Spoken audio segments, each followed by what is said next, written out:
Hello students, कैसे हैं आप लोग। तो श्री राम एजुकेटर्स के प्लेटफॉर्म पे मैं विकास सिंह आप सभी लोग का स्वागत करता हूं। स्टूडेंट, आज के इस वीडियो में हम देखने वाले हैं टॉरिसेलीज लॉ ऑफ इफ्लक्स का डेरिवेशन। ठीक है ना।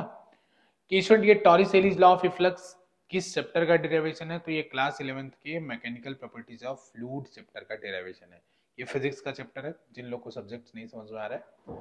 तो स्टूडेंट, फ्लूइड के डेरिवेशन या बाकी फिजिक्स के डेरिवेशन काफी इंपॉर्टेंट होते हैं जब स्कूल एग्जाम में आपको अगर अच्छे अच्छे मार्क्स स्कोर करने होते हैं। तो हमने क्लास 11th के लिए एक स्पेशल इंपॉर्टेंट फिजिक्स डेरिवेशन का प्लेलिस्ट लेके आया है, जिसका फुल फॉर्म है इंपॉर्टेंट फिजिक्स डेरिवेशन। ये प्लेलिस्ट लेके आया है जिसमें क्लास 11th के सारे इंपॉर्टेंट डेरिवेशन हम एक ही प्लेलिस्ट में आपको प्रोवाइड कर रहे हैं। ठीक है स्टूडेंट। तो उसी क्रम में स्टूडेंट ये 28वां वीडियो है हमारा, 28वां डेरिवेशन है। इससे पहले हम 27 डेरिवेशन कर चुके हैं। अगर आप उनको देखना चाहते हैं तो डिस्क्रिप्शन में उस प्लेलिस्ट का लिंक है, जहां से आप बाकी डेरिवेशंस को देख सकते हैं। साथ ही स्टूडेंट, हमारे ऐप को भी आप डिस्क्रिप्शन से डाउनलोड कर सकते हैं, जिसपे सिस्टमेटिक वे में सारा का सारा कंटेंट आपको मिल जाएगा। ठीक है ना। इसके अलावा भी बहुत सारी चीज आपको फ्री कंटेंट में भी मिल जाएंगे। ठीक है ना। तो चलिए अपने आज के इस वीडियो को शुरू करते हैं। टॉरिसेलीज लॉ ऑफ इफ्लक्स देखते हैं क्या कहता है। स्टूडेंट, बस एक लास्ट बात, यहाँ जो भी मैं आपको लिखूंगा वो आपको लिखने की जरूरत नहीं है, पूरा फोकस आप समझने पे करिए।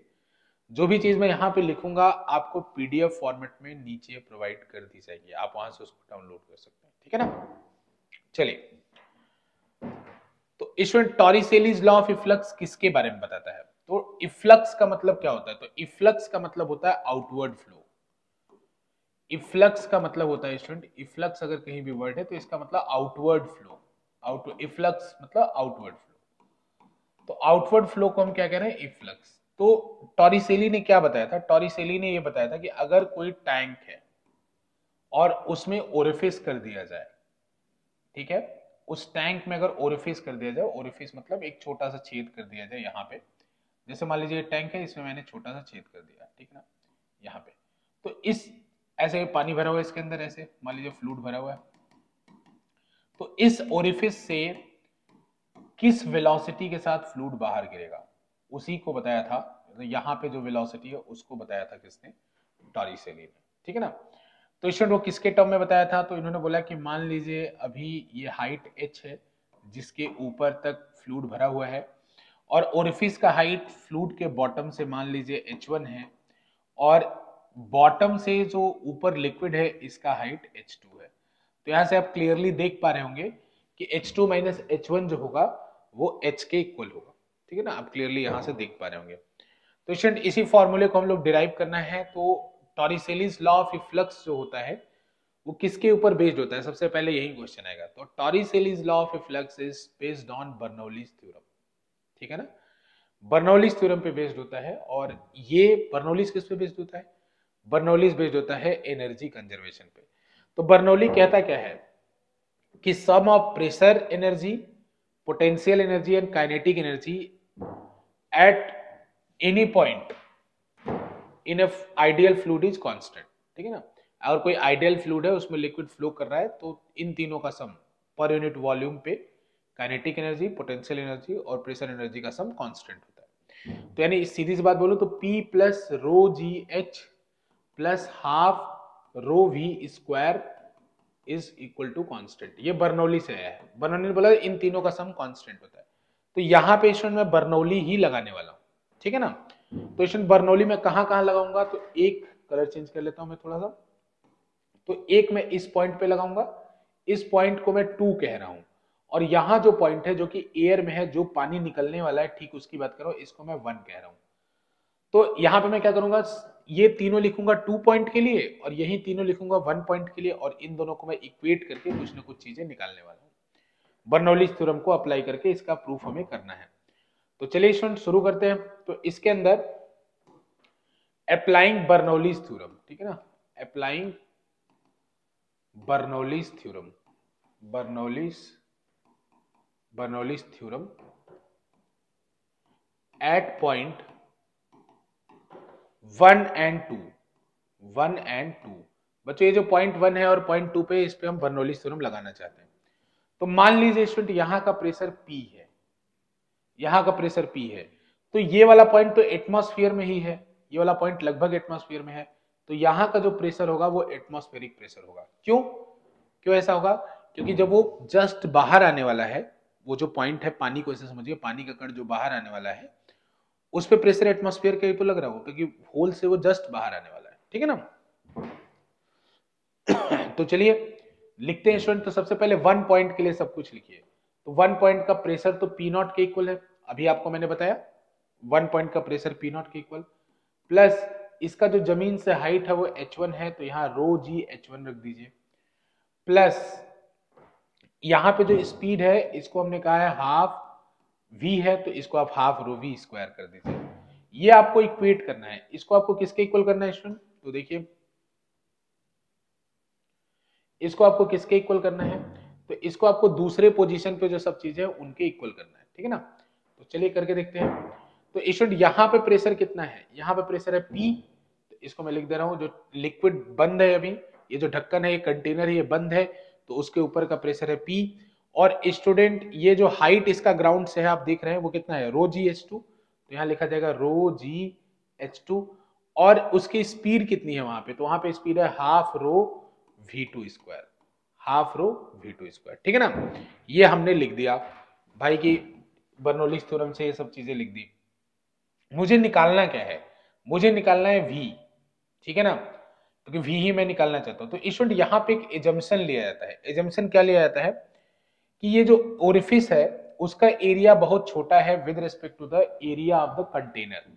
जैसे एक टैंक लीजिए अपना पूरा, मान लीजिए छत पे वाली आपकी टंकी है, उसमें गलती से छोटा सा छेद हो जाता है, तो अगर उसमें छोटा सा छेद हो जाता है स्टूडेंट, और आप, तो छेद से पानी गिरने लगेगा, छोटे छेद से, तो आप ऊपर से ढक्कन खोल के टैंक को देखो, तो भले ही वो पानी 1-2 घंटे में आपको नीचे जाता हो, नीचे जाके दिख जाएगा कि हाँ कुछ नीचे चला गया है, लेकिन जब आप देखोगे तो आपको बिल्कुल भी फील नहीं होगा, क्योंकि उस समय उसकी वेलोसिटी लगभग 0 के बराबर होगी, क्योंकि बहुत धीरे धीरे नीचे जा रहा होगा, ठीक है ना। तो स्टूडेंट क्योंकि ये ओरिफिस का एरिया बहुत कम है और ये कंटेनर का एरिया, इसीलिए ओरिफिस कह रहा हूं मैं बार बार, कंटेनर का एरिया ज्यादा है, तो यहाँ पे एक एजम्पशन लिया जाएगा कि orifice a is less than capital A. It implies that a क्या है यहाँ पे? Area, area of orifice.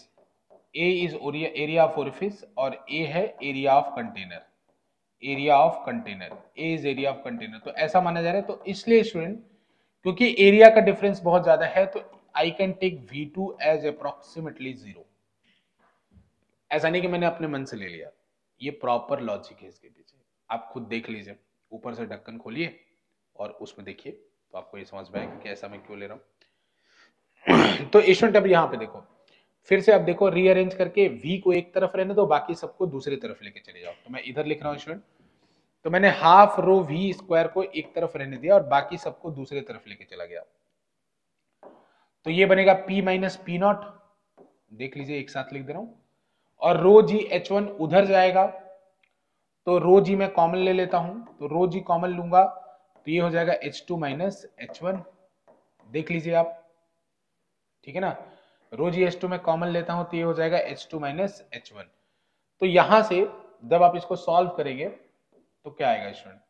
यहां से जब आप इसको सॉल्व करेंगे तो आप इस ड्राइंग को थोड़ा सा हमें देखना पड़ेगा, इसलिए थोड़ा सा नीचे कर लेते हैं। हाँ, तो इस ड्राइंग में आप देखिए H2 माइनस H1 किसके इक्वल है? H के, तो यहाँ पे मैं H लिख सकता हूं। तो यहां से स्टूडेंट डायरेक्ट मैं लिख रहा हूं V स्क्वायर की वैल्यू कितनी आएगी? तो V स्क्वायर की वैल्यू आएगी, सब चीज को उधर मल्टीप्लाई कर दीजिए, 2 into P minus p naught upon रो, 2 इधर जाके दोनों से मल्टीप्लाई होगा, रो भी इधर जाके मल्टीप्लाई डिवाइड होगा, तो रो को नीचे भेज दिया, और यहाँ रो जब डिवाइड होगा तो ये कैंसिल हो जाएगा, तो यहाँ बचेगा 2GH। कैसे कैसे कैसे? ये H हो गया। अब सबसे पहले आप रो से डिवाइड कर दीजिए, तो रो से डिवाइड करेंगे तो P minus p not by rho आएगा, और यहाँ रो कैंसिल हो जाएगा, ठीक है, इस जगह पे रो कैंसिल हो जाएगा। फिर उसके बाद स्टूडेंट 2 यहाँ डिवाइड में है, उधर जाके मल्टीप्लाई हो जाएगा, तो ऐसा इक्वेशन आएगा। तो फाइनल जो इसकी वेलोसिटी आएगी, फाइनल जो इसका एक्सप्रेशन आएगा, वो एक्सप्रेशन क्या आएगा? वो एक्सप्रेशन आएगा v equal to under root of 2p minus p naught upon rho plus 2gh, समझ में आया? Upon 2gh। Student if container is open, sorry student, अगर ये कंटेनर ओपन हो, इसका ढक्कन मैं खोल दूं, तो ये पी भी पी नॉट के इक्वल हो जाएगा, क्योंकि उस पर भी तब एटमॉस्फेरिक प्रेशर लगेगा। तो स्टूडेंट इसी के अंदर स्टूडेंट एक case, if container is open, if container is open, if container is open, अगर कंटेनर खुला हुआ है तो उस सिचुएशन में क्या होगा student, if container is open, तो उस सिचुएशन में क्या होगा, पी पी नॉट के इक्वल होगा, तो ये वाला पूरा टर्म कितना हो जाएगा, जीरो, तो p equal to p naught हो गया, ठीक है, p equal to p naught हो गया, तो ये टर्म जीरो हो गया, तो ये वाला टर्म जीरो का, केवल ये वाला टर्म बचा, तो v equal to under root of 2gh, कितना सुंदर फॉर्मूला है, v equal to under root of 2gh। अब इसका मतलब समझो स्टूडेंट कि अगर ढक्कन खुला हुआ है, अगर ढक्कन खुला हुआ है, अगर ढक्कन खुला हुआ है, तो उस सिचुएशन में इससे जो पानी निकल रहा होगा उसकी स्पीड क्या होगी, तो जितना हाइट ऊपर होगा उसका रूट 2gh कर दीजिए। ये स्पीड आपको जानी पहचानी लग रही होगी स्टूडेंट, जब आप किसी बॉल को h हाइट के टावर से गिराते हैं तो नीचे गिरने पर उसकी रफ्तार यहीं आती है, तो वही रफ्तार है, बस यहाँ h क्या है कि इस ओरिफिस के ऊपर कितने हाइट तक पानी भरा हुआ है, ठीक है। तो उम्मीद करता हूं ये छोटा सा वीडियो आपको पसंद आया होगा। ऐसे ही सिस्टमेटिक कंटेंट के लिए आप हमारे ऐप को भी डाउनलोड कर सकते हैं स्टूडेंट, और चैनल को भी सब्सक्राइब कर सकते हैं। बहुत बहुत